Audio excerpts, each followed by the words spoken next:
Property కొంటున్నారా? కేవలం current sale deed చూసి మాత్రమే తీసుకుంటున్నారా? లింక్ డాక్యుమెంట్స్ చూడకుండా కొంటే మీరు కొన్న ప్రాపర్టీ మీది కాకుండా పోవచ్చు.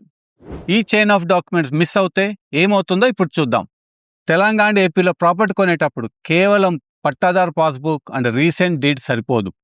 ఎందుకంటే ఈ 3 ఇంపార్టెంట్ టైటిల్ రూల్స్ గుర్తుపెట్టుకోండి. Number 1, 30-year rule.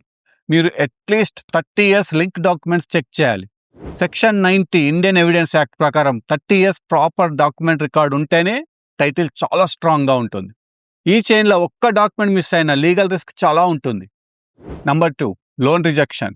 మీరు 30 years లింక్ డాక్యుమెంట్ లేకుండా ప్రాపర్టీ కొంటే ఫ్యూచర్లో బ్యాంక్ లోన్కి అప్లై చేసినప్పుడు property not verified and reason చూపిస్తూ బ్యాంక్ లోన్ రిజెక్ట్ చేసే ఛాన్స్ ఉంటుంది.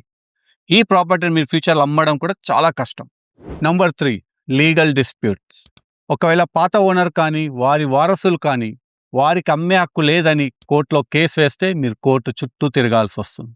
సో సెల్లర్ ఇచ్చిన జిరాక్స్ కాపీస్ పైన డిపెండ్ అవ్వకుండా మీరు సబ్ రిజిస్ట్రార్ ఆఫీస్కి వెళ్ళి సర్టిఫైడ్ కాపీస్ అండ్ ఈసీని ఇండిపెండెంట్గా తీయించుకోవడం మ్యాండేటరీ.